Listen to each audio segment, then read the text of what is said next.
Mesdames et messieurs, bonjour et bienvenue dans Actu Hebdo de ce 27 avril 2025. Au programme de l'émission d'aujourd'hui, les États généraux du sport au Mali, des assises tenues cette semaine sous la présidence du Premier ministre, le général de division Abdoulaye Maïga, et dont l'objectif est de promouvoir le sport et améliorer sa gouvernance dans notre pays.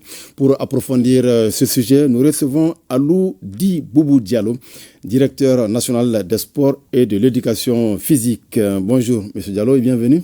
Bonjour, Mamadou. Dans la deuxième partie de l'émission, nous allons nous intéresser à l'assurance volontaire pour la culture, AVOC, une initiative destinée aux acteurs culturels, artistes, artisans qui pourront bénéficier d'une assurance maladie et d'une pension. L'opération a été lancée cette semaine. Nous en parlerons avec deux invités. Djibril Niaré, conseiller technique au ministère de l'Artisanat, de la Culture, de l'Industrie hôtelière et du Tourisme. Bonjour, M. Niaré, et bienvenue. Bonjour, M. Koné.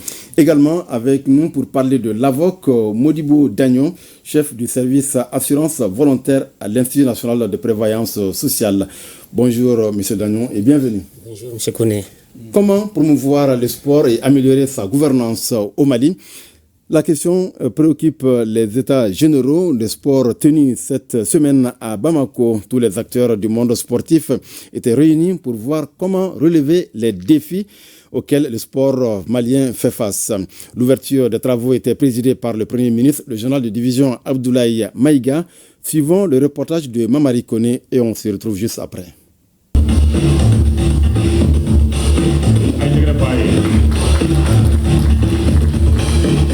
Faire le diagnostic des problématiques liées au sport et proposer des solutions idoines pour une meilleure gouvernance du secteur, tel est l'objectif principal assigné aux États généraux des sports, placés sous le haut parrainage du président de la transition et dont la cérémonie d'ouverture est présidée par le Premier ministre chef du gouvernement. Au regard des résultats obtenus ces dernières années, le sport malien ne se porte pas très mal. Néanmoins, il a besoin de faire l'état des lieux en vue de construire une nouvelle ambition sportive. Après les phases régionales, les acteurs venus de l'intérieur du pays et de Bamako se retrouvent pour la phase nationale. La tenue de ces États généraux constitue une étape historique et décisive pour bâtir une nouvelle vision stratégique du sport au Mali. Depuis 1991, après la tenue des États généraux de l'emploi et du sport, notre pays n'a pas connu de concertation de cette grande envergure. Pendant 2 jours, les acteurs et experts issus de toutes les disciplines et sensibilités réfléchiront ensemble, dans un esprit constructif et patriotique, à l'élaboration de réformes ambitieuses et durables, sans oublier le travail remarquable fait lors des concertations régionales et au niveau du district de Bamako. Par ailleurs, des sportifs de la diaspora et des personnes en lien avec le monde du sport au Mali et à l'extérieur ont apporté leur contribution à cette œuvre que nous voulons consensuelle. Ces États généraux se veulent inclusifs, participatifs et orientés vers l'action, afin de donner un nouveau souffle à notre écosystème sportif et garantir à nos jeunes, principaux bénéficiaires, des opportunités d'épanouissement, d'excellence et de réussite. Pour le chef du gouvernement, ces rendez-vous marquent un tournant décisif dans la volonté commune de repenser, renforcer et projeter l'avenir du sport dans notre pays. C'est pourquoi il salue l'engagement personnel du chef de l'État pour le développement du sport à travers la construction et la rénovation d'infrastructures sportives à Bamako et à l'intérieur du pays. Permettez-moi de renouveler encore une fois toute notre gratitude au chef de l'État pour ses efforts inlassables en faveur du sport. Les résultats éclatants de nos équipes nationales, tant sur le plan collectif qu'individuel ces dernières années, motivent son Excellence le Président de la Transition à soutenir davantage le sport. Parmi ces résultats, nous pouvons retenir entre autres les titres de double champion d'Afrique de basketball, moins de 18 ans filles et garçons gagnés à Pretoria en 2024, champion d'Afrique de basketball, moins de 16 ans filles à Tunis en 2023, vice-champion d'Afrique de football, moins de 17 ans garçons au Maroc en 2025, champion d'Afrique de Vovinam, Viet Vodao avec 16 médailles d'or en 2024 à Bamako, 3e place mondiale de football au championnat du monde en Indonésie en 2023, 3 médailles d'or en gymnastique aérobique en 2024 en Égypte. Mesdames et messieurs, en dépit des avancées timides dans certains domaines, comme la gouvernance, les textes, le financement et la promotion des infrastructures, les défis restent dans leur majorité sans réponse adéquate, malgré plusieurs assises et l'existence de documents d'orientation. Le sport pour tous n'est pas un luxe selon le général de division Abdoulaye Maïga, mais une nécessité. Il est un outil diplomatique et un moyen de rayonnement international. Nous devons permettre à notre pays de briller sur la scène mondiale, non seulement par ses performances, mais aussi par sa vision, son organisation et ses valeurs. C'est en cela que je vous demande d'intégrer la dynamique de la Confédération de l'Alliance des États du Sahel, AES, qui est en effet un creuset de champions. Le Burkina Faso, le Niger et le Mali gagnent des trophées, tant au plan africain que mondial. Cultivons donc le rapprochement à travers un sport confédéral, c'est-à-dire le véritable sport des peuples. L'histoire retiendra sûrement ce moment comme le point de départ d'un nouvel élan sportif dans le cadre de la refondation de notre pays. Cela dépend en grande partie de notre capacité collective à travailler ensemble, à rêver grand et à agir avec courage et audace. Car comme le disait Nelson Mandela, je cite, « Dans le sport, on ne perd jamais, soit on gagne, soit on apprend ». Fin de citation. Pendant les 2 jours de travaux, les échanges porteront notamment sur la gouvernance du sport et son financement, la formation et l'accompagnement des cadres sportifs, le développement des infrastructures, l'intégration du sport dans les politiques éducatives, sanitaires et sociales, ainsi que la promotion du sport féminin, du sport pour personnes vivant avec un handicap et du sport de masse. Les recommandations fortes ici de ces assises devraient aider les acteurs à relever les défis auxquels le sport malien est confronté.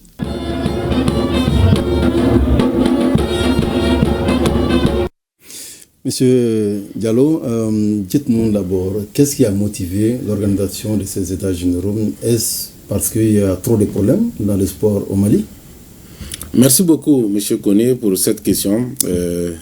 Je remercie d'abord l'ORTM pour cette opportunité et remercier les nombreux de téléspectateurs qui nous suivent actuellement sur l'ORTM.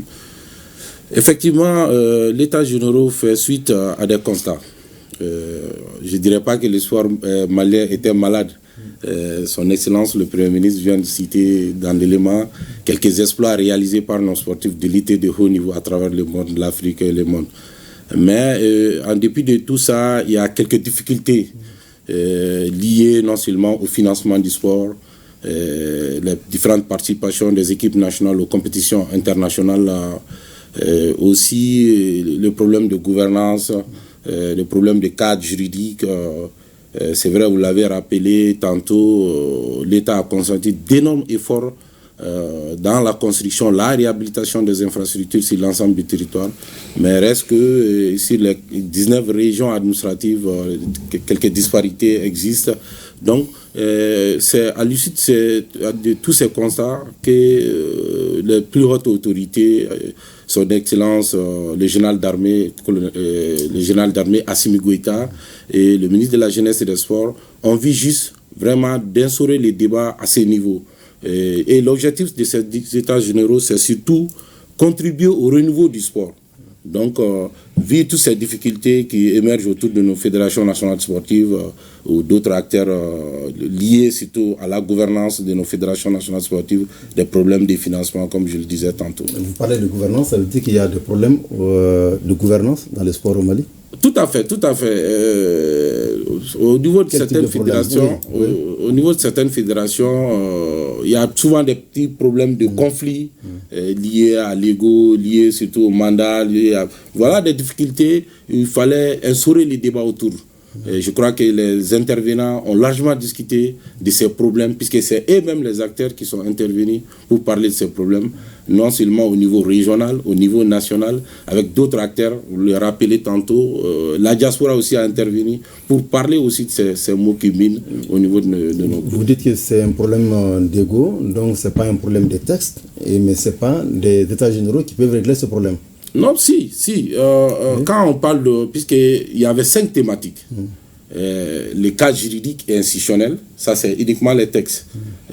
Quand vous prenez aujourd'hui, nous avons la chance d'avoir une loi, la loi 2017 qui régit les activités physiques et sportives et son décret d'application et beaucoup de textes réglementaires.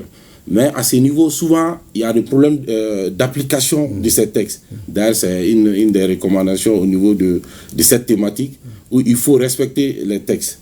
Donc ça, c'est un premier aspect. Deuxième aspect, il y a la gouvernance administrative et organisationnelle. Souvent, au-delà de l'aspect problème d'ego, Il y a aussi, puisque vous prenez une fédération, elle a un statut d'association. Souvent, ce n'est pas des postes fixes ou c'est lié à des mandats. Souvent, peut-être un bureau, à l'issue d'un mandat, veut aussi briguer un autre mandat. Souvent, c'est des petits conflits liés généralement à ces aspects-là. On a largement discuté là-dessus lors de ces stages. Vous avez beaucoup discuté, mais finalement, quelles mesures vous avez décidé de prendre? Quelles sont les principales recommandations à l'issue de ces états généraux? Merci beaucoup, M. Koné, pour cette question. Comme je le disais, il y avait 5 thématiques.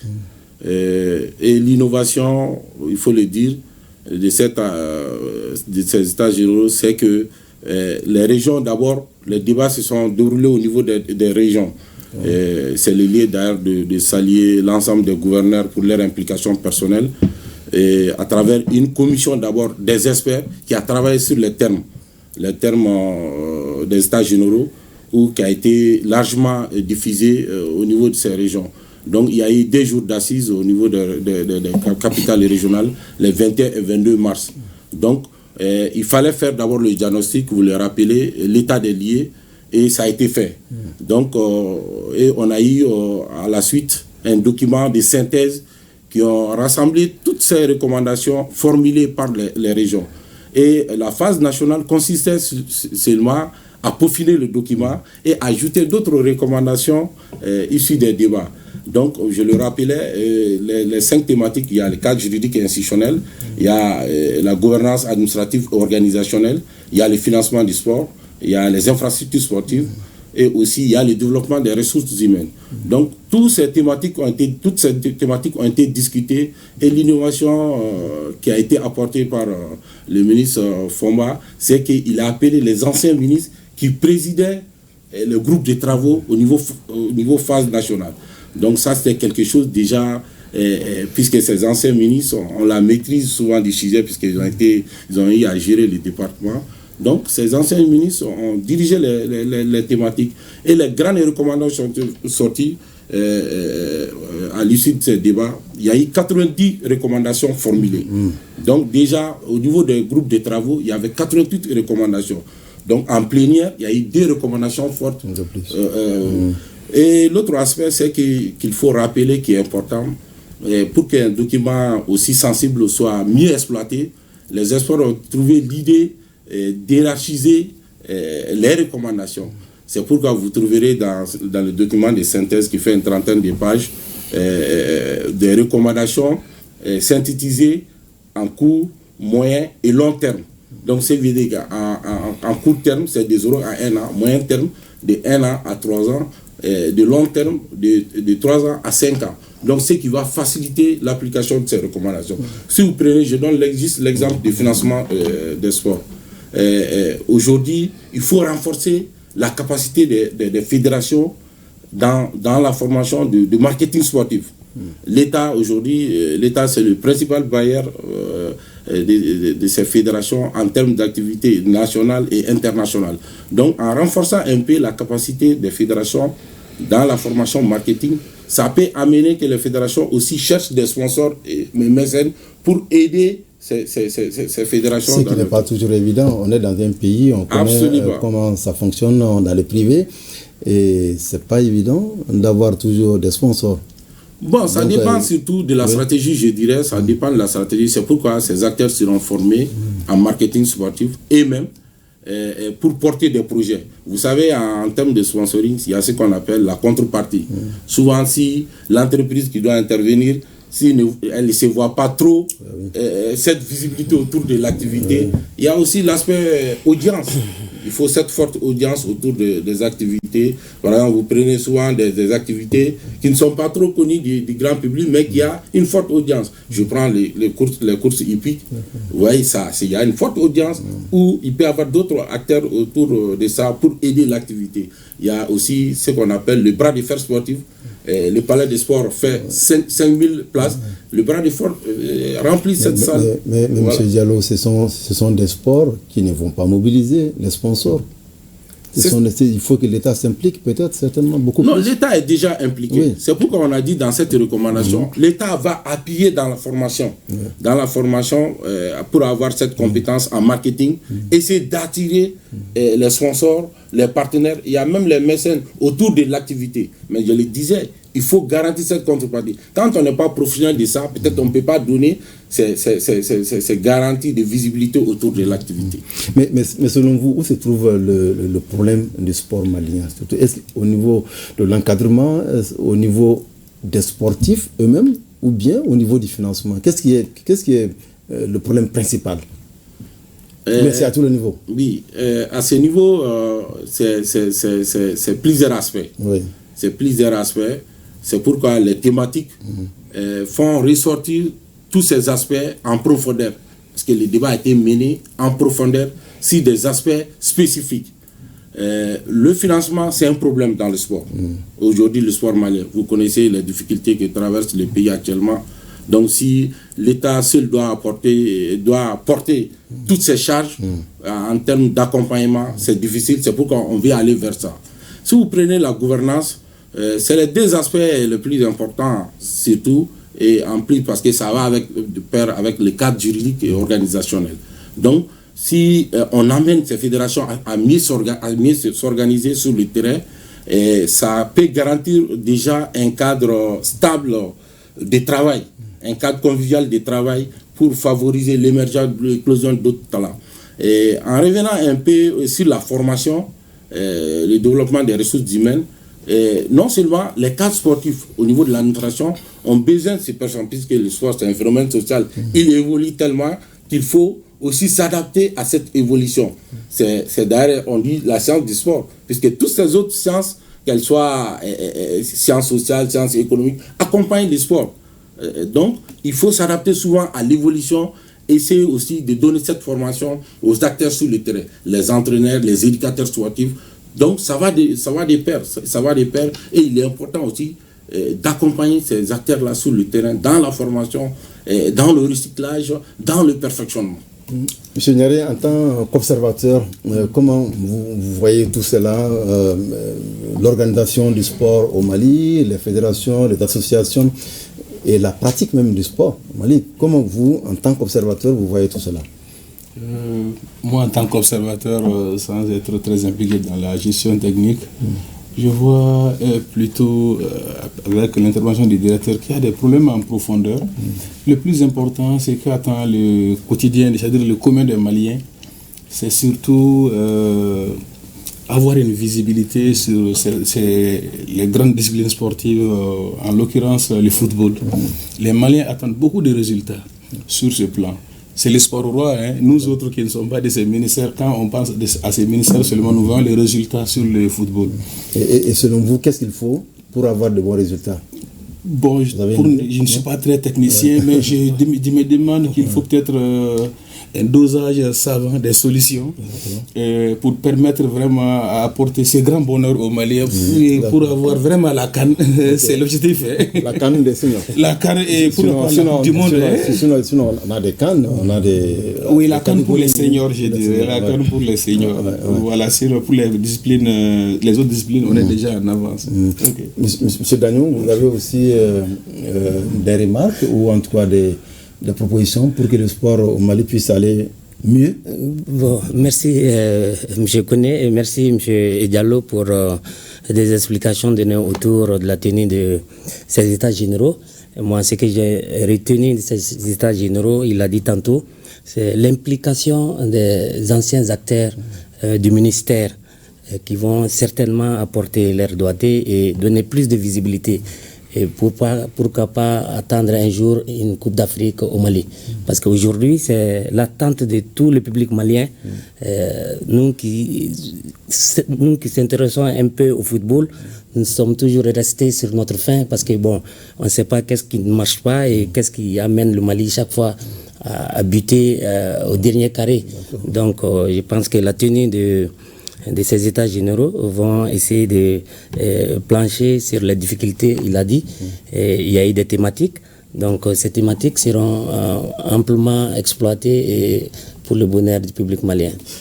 M. Diallo, on voit que les Maliens ne sont pas toujours très satisfaits des résultats, quoique le Mali, sur le plan africain, a quand même de bons résultats comparé à d'autres pays. Parce que on parle beaucoup de la CAN, et au niveau de la CAN, le Mali a été finaliste, le Mali a été 3e, je crois, 1 ou 2 fois, a été 4e. Ce n'est pas tous les pays africains qui... Mais est-ce que vous estimez qu'avec ces états généraux, nous allons faire mieux et que nous allons remporter la CAN des seniors prochainement? Bon, ça serait trop dit, donner cette garantie au public malien. Mais en tout cas, nous allons faire notre mieux pour mieux préparer. Vous savez, la performance, elle est très sensible. Ça demande beaucoup de préparation en amont.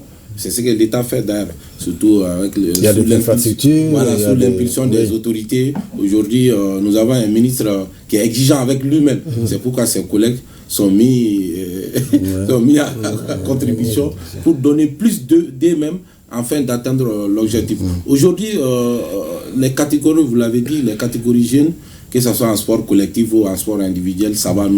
On peut dire que ça va. Récemment, nos cadets viennent de terminer deuxième au dernier championnat africain de football, leur catégorie, est qualifié à la Coupe du Monde, ce qui est d'ailleurs quelque chose à encourager. Et le Mali a été aussi finaliste de la Coupe du Monde en catégorie oui, absolument, en 2023. Absolument. On a été aussi 3e au niveau des juniors. Voilà, donc beaucoup de résultats comme ça au niveau des catégories jeunes. Mais les états généraux se sont planchés sur ça. Comment trouver cette transition des catégories jeunes vers les seniors. C'est vrai, on se rappelle encore de ce trophée magnifique obtenu à Dakar en 2007 chez les seniors dames en basket qui a fait l'honneur à tous les Maliens. Mais on veut aller au-delà. C'est pourquoi... Et depuis plus rien au niveau des seniors. Voilà, justement, ça va venir. C'est pourquoi on veut aller au-delà, d'où les stages généraux. Je l'ai rappelé, l'objectif, c'est vraiment de contribuer au renouveau du sport. Et pour contribuer à cela, il fallait d'abord instaurer le débat au niveau des acteurs concernés sur le terrain, que ce soit les entraîneurs, que ce soit les dirigeants sportifs, que ce soit de la diaspora, qui a contribué même par visioconférence, qui ont envoyé des documents, qui ont contribué parmi les 90 recommandations retenues. Donc, déjà, je crois que fondamentalement, nous avons un bon document. Reste maintenant à bien l'exploiter. Je crois qu'avec le ministre Fomba, on est bien parti pour vraiment cet objectif. Parce qu'avec les jeunes, surtout quand on parle de football et de basket, avec les jeunes, ça marche assez bien. Mais au niveau de senior, il y a problème. Pourquoi ? Bon, c'est ce que je disais. Il y a beaucoup de paramètres à ce niveau. Vous prenez la dernière CAN en Côte d'Ivoire. C'est vrai que l'État avait mis tout en marche, tout en œuvre pour que l'équipe soit dans les meilleures conditions. Vous avez vu Kabbalah, quand même les joueurs sont venus d'Europe, ils disent que même c'est mieux qu'en Europe. Vous voyez, donc c'est d'abord des préparations en amont. Sur le plan infrastructure, sur le plan hygiène, sur le plan santé, beaucoup d'aspects qui rentrent en ligne de compte pour réaliser une belle performance. Mais techniquement déjà, je pense qu'on avait fait le symposium autour du football et le symposium a fait ressortir beaucoup de mots liés d'abord à la contre-performance de l'équipe lors de la dernière CAN. L'autre aspect que je voulais insister, c'est les infrastructures. Je crois que si aujourd'hui on est très avancé, que ce soit dans la sous-région, au niveau de l'Afrique, c'est vraiment au niveau des infrastructures modernes, homologuées et qui répondent à toutes les normes internationales aujourd'hui. Ça, c'est les efforts des plus hautes autorités du pays, en premier chef, le premier jeune malien, le général d'armée Assimi Goïta, qui vraiment s'est beaucoup investi dans cette... Tout récemment, demain, nous allons inaugurer le stade Wenzé rénové. Donc tout ça, c'est des acquis pour le sport. Et pour que les sportifs soient dans les meilleures conditions, il faut d'abord un meilleur cadre de pratique. Donc ça c'est un premier aspect. Deuxième aspect, d'ailleurs, comme il y a la question d'assurance, on veut aller au professionnalisme. C'est une recommandation des États généraux. Et comment aller au professionnalisme? Il faut l'implication de tous les acteurs, que ce soit le secteur sportif, que ce soit le secteur de l'économie, et que ce soit d'autres secteurs comme celui de privé, des entreprises, autres là, qui peuvent aider aussi ces clubs à la base. Parce que quand on parle de professionnalisme, ce n'est pas la fédération en tant que telle, c'est le club sportif et les acteurs sportifs sur le terrain. Vous prenez une discipline comme le cyclisme. Récemment, il y a eu le tour de l'ORTM. Il y a un athlète qu'on peut dire qu'il est professionnel. Il y a Diallo parce qu'il vit de sa discipline. Et il a un sponsor qui l'achète un vélo d'une valeur de 7 millions. Donc, on veut élargir cette idée à l'ensemble des disciplines aujourd'hui. Là, on est dans les documents, on va progressivement aller. Il y a aussi cette année les championnats nationaux de Ligue 1 professionnels qui a commencé. C'est vrai que c'est les exigences de la CAF et de la FIFA, mais c'est le processus qui doit continuer. Et je crois que le département des sports aujourd'hui est lancé dans ce processus. Un dernier mot, puisque le ministre a parlé tantôt de réformes à mener. Est-ce qu'il s'agit de réformes en termes de texte, ou alors il y a des réformes aussi sur la façon même de travailler, la façon même de gouverner le sport? Absolument, absolument. C'est pourquoi les experts ont bien fait. C'est d'ailleurs le lieu de remercier cette équipe extraordinaire des experts dirigée par M. Konaté, Cheikh Konaté, d'Itakala, ancien DG de l'INGS, et tout le groupe qui ont vraiment fait un travail remarquable à ce niveau, dans les termes d'abord, et ensuite au niveau des recommandations. Tout ça, c'est des réformes. Toutes ces thématiques discutées, c'est des réformes. Aujourd'hui, on fait souvent des réformes, on adopte des beaux textes, et après, bien... Absolument. Le ministre l'a rappelé. Il n'aura pas de tiroir cette fois-ci pour ranger ses documents. Je pense que, je le rappelais, nous avons eu cette chance d'avoir ce ministre qui est vraiment exigeant avec lui-même et exigeant avec les autres collaborateurs. C'est pourquoi nous, on ne dort même pas. On est sur le terrain, on est dans les bureaux, on est dans les réformes, on est dans les textes. Les réformes vont concerner tout ça. C'est pourquoi il y a le cadre juridique et institutionnel. Nous avons une loi qu'il faut peut-être passer à la relecture. Nous avons beaucoup d'arrêtés d'application qui peut-être il y a des insuffisances par-ci là qu'il faut corriger. Merci beaucoup M. Diallo. Nous allons passer à notre deuxième sujet. La nouvelle est pour les artistes et artisans du Mali. Ils pourront désormais bénéficier de l'AVOC, l'assurance volontaire pour la culture. Il s'agit d'une garantie pour la couverture sanitaire et pour la pension. L'opération a été lancée par le ministre de l'Artisanat, de la Culture, de l'Industrie hôtelière et du tourisme. Suivons le reportage de Batraoré avant d'en parler avec nos invités. L'AVOC, l'assurance volontaire pour la culture, est désormais une réalité au Mali. Elle vise à soutenir les artistes, artisans ou comédiens qui tombent le plus souvent dans la précarité lorsqu'ils vieillissent ou lorsqu'ils sont malades ou en fin de carrière. Il s'agit d'une assurance spéciale pour le monde de la culture au Mali. Il n'y aura pas de nouvelles règles. On va simplement faire des facilités pour enrôler, des facilités pour recevoir de l'argent, des facilités pour payer les prestations. Et ce qui fait que on l'a adapté à ce monde spécifique qui est un monde en perpétuelle mutation. Autrement dit, un monde qui est instable. Et en raison de cette instabilité-là, on a trouvé ce produit spécifique. L'année de la culture a été une bonne opportunité pour nous, le secteur de l'artisanat. Nos vieux artisans, tous ceux qui ont dépassé les 45 ans, ne pouvaient pas être pris en charge. L'amour s'arrêtait à 45 ans. On attend le RAMI. Mais c'est dans cette opportunité, ton enfant peut s'inscrire et prendre ses parents en charge. Ça, c'est vraiment du jamais vu. Par la signature de cette convention, le ministre en charge de la Santé et celui en charge de la Culture veulent élargir le champ de la sécurité sociale et de l'assurance maladie. Cette convention servira non seulement de cadre, mais également de tremplin pour la couverture sociale des acteurs du monde de la culture dans notre pays à travers l'assurance volontaire. C'est pourquoi mon département s'est engagé à soutenir et accompagner cette belle initiative qui cadre parfaitement avec la décision du président de la transition, le général d'armée Assimi Goïta, chef de l'État, de déclarer 2025 comme l'année dédiée à la culture dans notre cher pays. Nous avons bien dit que 2025 va être l'année de l'amour partagé. Ça va être l'année de la solidarité, ça va être l'année de la protection des artistes et des artisans, ça va être l'année de l'artisan, ça va être l'année de l'acteur du tourisme. Et c'est ce qui a commencé.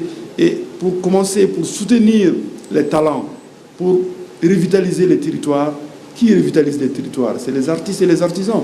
Ils ont besoin d'abord d'être sécurisés. Le premier enrôlement effectué à la fin de la cérémonie ouvre la voie aux membres qui pourront récolter les fruits après seulement 6 mois de cotisation selon les responsables de l'AVOC.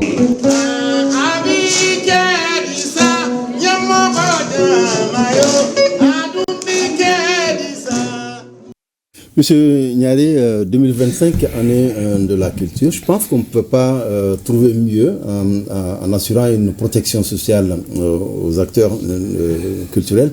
Mais qu'est-ce qui a surtout motivé cette idée? Est-ce que c'est parti d'un constat de difficultés rencontrées par des acteurs culturels? Merci, M. Kone. Vous l'avez rappelé, cette assurance, l'assurance volontaire pour la culture, c'est le fruit d'un ensemble d'éléments de constat. Les premiers constats, on va les commencer d'ailleurs par la lettre de cadrage du président de la transition, son Excellence le général d'armée Assimi Goïta, qui a donné dans sa lettre de cadre, dans le domaine 4, le développement le développement de la sécurité sociale et l'avènement d'un système de protection sociale. Et ça, c'est l'engagement qui balise le terrain pour tous les gouvernements. Le deuxième élément, vous l'avez tous suivi, le ministre l'a dit, l'année 2025, disons, qui a été placée année de la culture. Le ministre l'a dit, ça c'est très important, c'est l'année de l'amour partagé et l'année de la solidarité. Aussi, quand vous suivez les réseaux sociaux, dans ces dernières années, on fait face à beaucoup de SOS pour vraiment venir soutenir les artistes en détresse, les artisans, tout ça. Et c'est à la suite de tous ces constats que monsieur le ministre a dit qu'il faut aller vite. Il faut aller vite.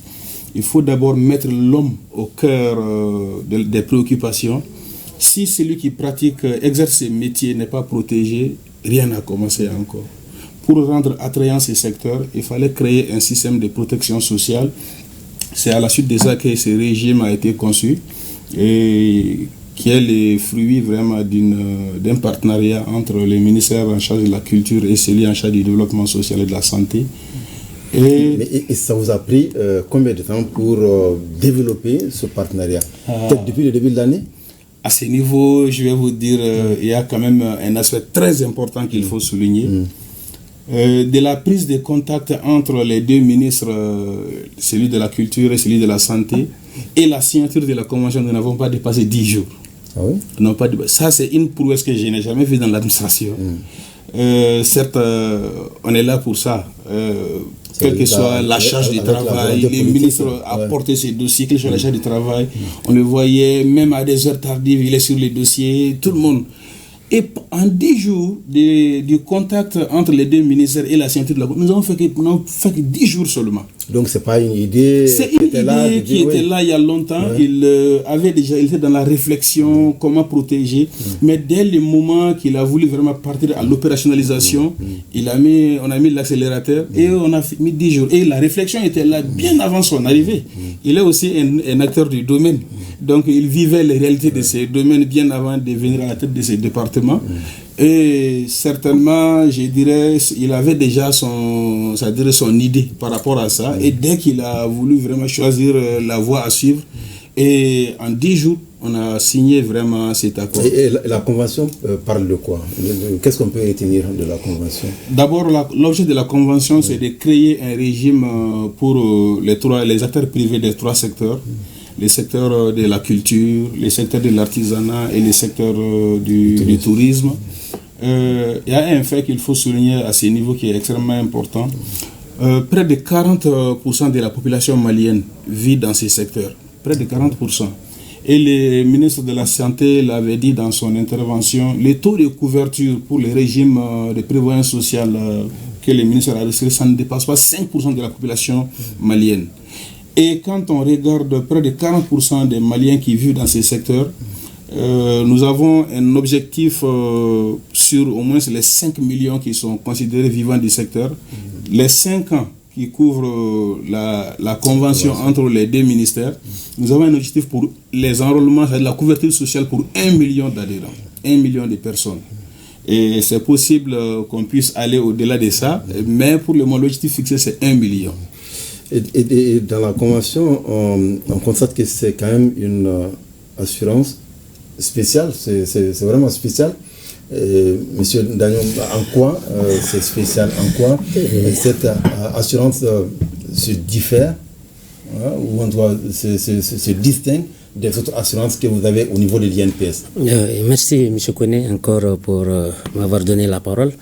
Effectivement, ce régime-là, Madame le ministre l'a dit, et que de passage je salue Madame la ministre de la Santé et du Développement et Monsieur, Son Excellence Monsieur le ministre de la Culture pour leur pragmatisme et leur social. Il a dit, le conseil l'a dit, entre les 2 ministères, pratiquement il n'y a eu que 10 jours. Et nous étions à pied d'œuvre pour rendre ce rêve-là une réalité. Ce n'est pas que l'assurance volontaire est un régime créé aujourd'hui, c'est un régime qui est là depuis le 28 décembre 1999 à travers la loi 99-047 qui met ce régime-là pour le secteur informel. Et ce secteur informel aujourd'hui occupe les 95% de la population malienne. Et qu'est-ce qu'il faut faire pour leur protection sociale? Étant donné que la lettre de cadrage du président de la République fait ressortir qu'il faut une protection à 100% pour tous les Maliens. Et ce passage-là nous donnait vraiment un boulevard pour approcher ces acteurs-là, pour rendre officiel ce régime, que dorénavant, il y a un régime qui est à l'INPS et qui s'intéresse au secteur informel. Pas que le secteur formel qui peut bénéficier des avantages de la protection sociale. Et le DG de l'INPS, on l'a dit, il a dit de nouvelles règles, voilà, il a dit, de facilités.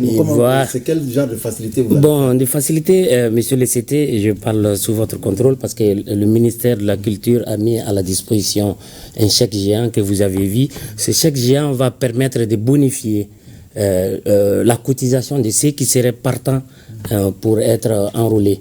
Donc, c'est la spécificité de cette convention.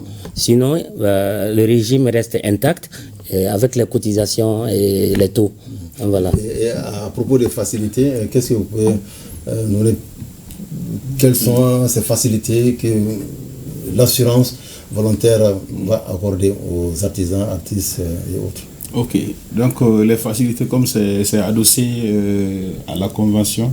Dans la convention, l'engagement du ministère en charge de la culture, c'est d'apporter une subvention annuelle de 100 millions à l'INPS pour conforter sa situation financière et couvrir une partie des cotisations. Ça veut dire concrètement que les assurés, ou en tout cas ceux qui seront inscrits, ne vont pas payer la totalité. Justement, j'allais en venir par rapport. Il y a 6 principaux avantages.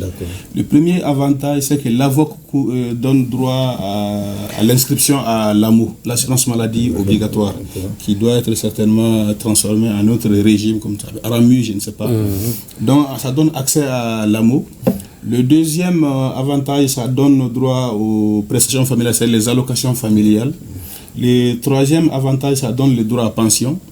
Et le quatrième avantage, ça permet aux affiliés de faire un paiement par tempérament durant 4 mois pour les trimestres. Au cours du trimestre, l'assuré paye la moitié de ce qui est classiquement réservé au régime d'assurance volontaire, avec la subvention que le département en charge de la culture va apporter. Ça va ramener les paiements de la cotisation des assurés à la moitié. Ça, c'est très important. C'est-à-dire que les assurés du monde de la culture vont payer la moitié. La moitié. Que les gens justement, un exemple pour la première classe, c'est près de 30 000 francs le mois. Les trimestres, près de 30 000 francs. Mais pour les assurés volontaires, c'est 29 450 les trimestres. Mais pour les assurés volontaires, ils ne paieront dans les trimestres que 14 250.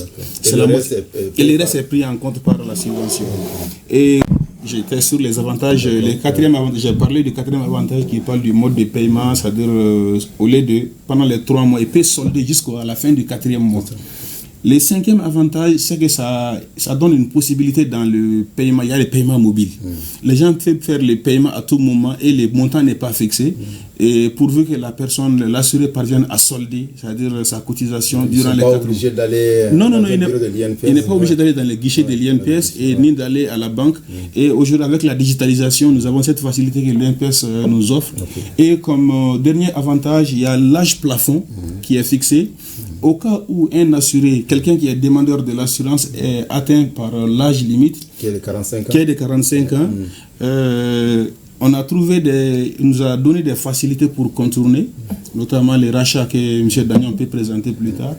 Et il y a la possibilité d'enrôler un enfant qui sera l'assuré, qui va permettre à ce que son parent, qui sera un ayant droit, puisse bénéficier de cette couverture assurance maladie obligatoire. Donc voici un ensemble d'avantages que, sinon d'autres qu'on peut appeler des facilités que l'AVOC permet d'avoir pour les acteurs privés des 3 secteurs, notamment les acteurs de culture, artisanat et tourisme. Monsieur Dagnon, vous avez donc pris des mesures exceptionnelles à votre niveau. Puisqu'avec, comme il a parlé de l'âge plafond qui était de 45 ans, donc ça veut dire un artisan aujourd'hui, un acteur culturel aujourd'hui qui a 50 ans ou au-delà peut s'inscrire. Et dans ce cas, qu'est-ce qui va se passer? Voilà, pas au-delà de 50 ans, mais 50 ans juste. Et l'âge de l'adhésion, c'est à 45 ans. Ici, par méconnaissance, un assuré est allé à 50 ans et il se rend compte que l'assurance volontaire demeure et qu'il a l'intention de s'inscrire. On peut lui accorder le rachat des 5 années passées pour être pris comme celui qui a adhéré à l'âge de 45 ans. Il faut avoir la cotisation de 5 ans d'abord pour être inscrit. Quelqu'un qui a 50 ans. C'est ça. Il peut le payer par tempérament et en même temps payer la cotisation ordinaire qui s'installe à partir de 50 ans. Voilà. Mais par exemple, il a parlé du cas de quelqu'un qui peut inscrire aussi son enfant. Oui.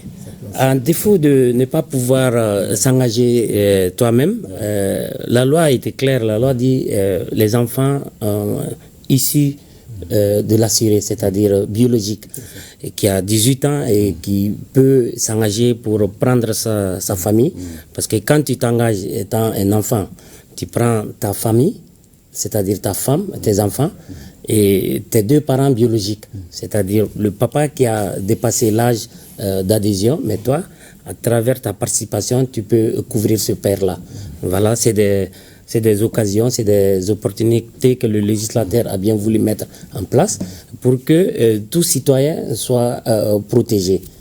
Et les acteurs du monde culturel qui ne sont pas à Bamako, qui sont à l'intérieur du pays, ils ont aussi les mêmes facilités de pouvoir s'inscrire et de pouvoir bénéficier de toutes ces allocations, de tous les avantages. Effectivement, cette convention signée entre le ministère de la Culture et de la Santé prend en charge tous ces acteurs-là qui relèvent de ces ministères-là. C'est-à-dire, si tu es à Gao et que tu désires adhérer au nom de l'AVOC, il y a les acteurs de l'assurance volontaire qui sont à Gao, qui vont faire la prise en charge. On a déjà répertorié tous ces contacts-là et mis à la disposition du ministère de la Culture aux besoins. Et ceux qui ne sont pas dans les capitales régionales, qui sont partout au Mali où il demeure l'INPS, partout au Mali où il existe l'INPS, dites-vous que vous trouverez un agent de l'assurance volontaire qui va se mettre à leur service. Et même de la diaspora. Et même de la diaspora, effectivement, même de la diaspora, parce que c'est le lieu pour moi de féliciter le ministre de l'intégration, le ministre des Maliens établis à l'extérieur, qui a tenu un cadre virtuel d'échange avec la diaspora. Et c'est à ce moment que la diaspora a été informée de l'existence de ce régime. Et on est prêt aussi à aborder la diaspora pour le même exercice. Et concrètement, quand un assuré commence à cotiser, il lui faut combien de temps pour commencer à bénéficier de prestations? Il y a toujours la période de stage. Et cette période de stage, ça existe également au niveau de l'assurance volontaire. Il faut une cotisation de 6 mois.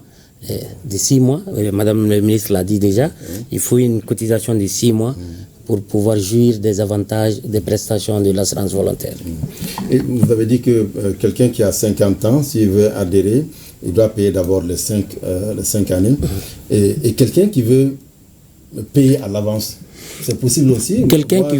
Un acteur culturel qui fait des prestations, qui gagne de l'argent, il veut payer 5 ans, les 5 années à venir à l'avance, c'est possible? C'est possible. C'est possible, ça dépend de l'assuré. Bon, on ne fait pas trop de rigueur sur ce mode de paiement compte tenu de la rentrée des sous, mais c'est une possibilité qui existe effectivement. Il y a certains qui le font. Plusieurs assurés payent des années. C'est pas interdit. M. Niaré, en faisant ça, il y a une garantie parce que quand on paye on cotise pendant 5 ans ou 7 ans, parce que normalement il faut cotiser 15 ans pour pouvoir bénéficier par exemple de la pension. Et quelqu'un qui cotise 5 ans, 7 ans, et après il n'est plus en mesure de cotiser, qu'est-ce qui va se passer? Pour cette personne qui est en cours de paiement et par malheur il arrive quelque chose qui l'empêche d'honorer cet engagement. Et la période cotisée, on va payer cette période en allocation de solidarité. Ça c'est une seule fois et voilà, le droit est éteint. Donc il va juste avoir ce qu'il a cotisé, ou bien avec des... Bon, avec les modes de calcul, il sortira pas réduit, il va avoir quelque chose, mais il n'aura pas la pension. C'est l'allocation de solidarité qu'on l'appelle chez nous. Et Monsieur Niaré, vous l'avez dit, vous avez des objectifs pour que d'ici 5 ans, qu'il y ait un minimum de 1 million d'assurés. Comment vous allez faire pour sensibiliser les acteurs culturels pour cela? À ce niveau, nous sommes déjà très actifs. Aujourd'hui, l'évolution technologique nous a donné vraiment un avantage sur ce plan. Nous travaillons avec les fêtières. Les fêtières sont nos points d'appui. C'est pour les acteurs. Ils sont déjà organisés en fêtières et il y a déjà un grand partenariat entre les fêtières et les ministères. Les fêtières sont notre porte d'entrée pour sensibiliser, informer, et on est déjà actifs sur ce plan. Les fêtières ont déjà nos visuels, il y a déjà des contacts sont noués. Vous avez vu, les fêtières étaient fortement représentés au cours de la cérémonie de la signature de convention. C'est pour vous dire d'abord, j'aimerais insister sur cet aspect. Nous croyons que cette assurance va amener la réduction de ce qu'on appelle la précarité dans les secteurs. Parce que quelqu'un qui donne toute son énergie, toute sa créativité et toute sa vie, voir qu'à la fin de sa carrière, il est rejeté, sinon relégué dans la seconde cour, dans l'arrière-cour de l'histoire, c'est vraiment pathétique. Voilà, c'est vraiment. Quand on est en train de produire, sachant bien qu'on a sa famille qui n'est pas en sécurité, comment soigner ma femme, mes enfants, c'est vraiment un poids qui mine sur la créativité même. S'il y a déjà un programme qui parvient vraiment à prendre cet aspect, à rassurer et à assurer même, je dirais, les gens, les acteurs dans la création, je crois que ça va contribuer beaucoup même à l'élan de ce qu'on appelle la création de richesses et de valeurs. Quand nous regardons la fin tragique de certains artistes dans ces 5 dernières années, qui ont tout donné à la culture malienne, mais au fait qu'ils sont partis main vide, qui sont partis dans l'insécurité totale, c'est vraiment un moyen de lutter contre vraiment cet aspect-là. Il y a des artistes qui se retrouvent dans la précarité, mais il y a aussi des sportifs. Monsieur Diallo, est-ce que ça vous inspire, ça vous donne des idées aussi pour encourager ou en tout cas pour inciter les sportifs aussi à s'inscrire à l'assurance volontaire? Absolument. Et je me vois déjà dans ce projet du ministère de la Culture, puisque nous sommes, je parlais du professionnalisme. Il ne peut pas avoir de professionnalisme sans assurance. C'est d'ailleurs un élément clé. L'assurance est un élément clé du professionnalisme. La précarité, c'est le mot qui l'a touché. Ça frappe nos anciens sportifs. Ça, il faut avoir le courage de le dire. Récemment, le ministre a pris une initiative personnelle. Comment aider dans l'insertion ces anciens sportifs. D'ailleurs, nous avions à l'époque un programme d'insertion des anciens sportifs au niveau de nos stades où ils encadraient déjà les jeunes au niveau de nos centres sportifs. Donc ça permettait de gagner un peu mensuellement à travers des cotisations payées par des enfants et aussi un appui de l'État. Mais récemment, le ministre a réfléchi sur un format aussi qui est d'aider ces anciens sportifs, surtout qui sont dans des difficultés, après leur carrière, qu'ils ont tout donné au pays et qui se retrouvent à quémander par-ci, par-là. Il a trouvé l'idée géniale de faire un petit fonds de réserve sur les recettes des stades. Après des manifestations, les stades ont des petites recettes. Comment donner 20% de ces recettes à ces anciens sportifs pour mieux vivre après leur carrière. Je pense que nous, c'est ce que je disais avant l'émission à M. Dagnon, j'ai dit on va dès les semaines à venir, on va préparer aussi notre convention. Vraiment, comment voir déjà avec nos fédérations nationales sportives, comment s'inscrire déjà dans ces paquets, dans ces propositions d'assurance. Et vous savez, la culture, nous partageons la même dérace. La culture joue le même rôle que le sport. Vous parlez de la diplomatie sportive. C'est eux qui sont visibles sur la scène internationale, qui portent le drapeau malien, mais souvent qu'à la fin, ils se retrouvent dans des situations de précarité extrême et qu'il faut vraiment penser. C'est d'ailleurs dans une des recommandations des États généraux, l'insertion des anciens sportifs et leur conversion à des métiers connexes du sport, puisque le sport, au-delà de ça, c'est une industrie aussi. Après, il faut faire autre chose. Il faut faire autre chose. C'est dans les recommandations des États généraux. Comment vous allez faire pour sensibiliser, pour que le maximum d'acteurs culturels puissent s'inscrire? Parce qu'il ne s'agit pas de signer la convention, parce qu'il faut que les gens soient informés, qu'ils soient sensibilisés, qu'on leur montre l'intérêt ou l'importance de ce projet.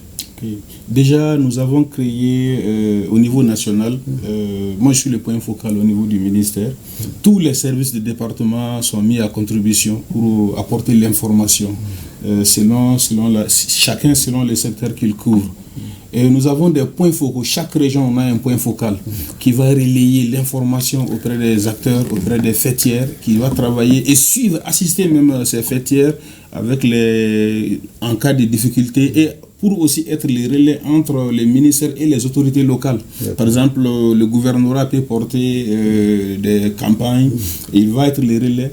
Voici des dispositions qui sont déjà prises et nous allons aussi, leur thème va être aussi mis à contribution pour vraiment passer cette information. Mais je me réjouis déjà de des choses, peut-être je vais taquiner mon ami de la culture.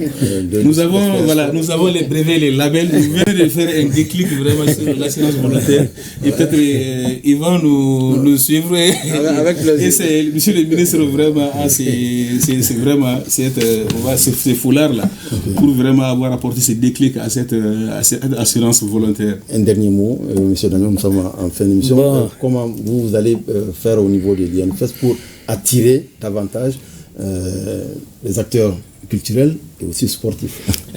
Depuis longtemps, nous sommes dans cette dynamique, faire des campagnes de sensibilisation et de promotion. Et c'est le lieu pour moi ici de remercier son Excellence, Monsieur le ministre de la Communication, qui a bien voulu nous donner beaucoup d'opportunités à travers son ministère. Et par rapport toujours au ministère de la Culture, nous sommes dans la phase opérationnelle au jour d'aujourd'hui et je suis en parfaite action avec le conseiller. Nous avions au niveau du district, déjà lundi, ça va être déjà opérationnel. Au niveau de la direction nationale de l'action culturelle, il va y avoir 2 représentants de l'assurance volontaire pour procéder à l'enrôlement et à la promotion. À partir de demain déjà. Déjà. Et au niveau de la direction nationale de l'artisanat, il va avoir 2 représentants des points focaux de l'assurance volontaire. Direction nationale du tourisme et de l'hôtellerie, toujours 2 représentants. La direction nationale du patrimoine culturel, il va avoir 2 représentants. Et au niveau du bureau malien du droit d'auteur, il va avoir 2 représentants de l'assurance volontaire. Au niveau de l'Assemblée permanente Chambre des métiers du Mali, il va avoir 2 représentants. Au Palais de la Culture Amadou Ampateba, il va avoir 2 représentants de l'assurance volontaire. Au niveau du Centre national de la cinématographie, voilà, il va avoir 2 représentants. Et moi, je profite pour féliciter et remercier tous les fêtières qui ont bien voulu écouter l'assurance volontaire afin que les acteurs principaux soient pris en compte et soient informés. Vraiment. Merci beaucoup, Monsieur Dagnon. Merci, Monsieur Niaré. Merci, Monsieur Diallo. C'est la fin de cette émission. Je vous remercie de l'avoir suivi. Tout de suite, le journal de 13h avec Abdoul Karim Kaba. Excellent après-midi à toutes et à tous. Au revoir.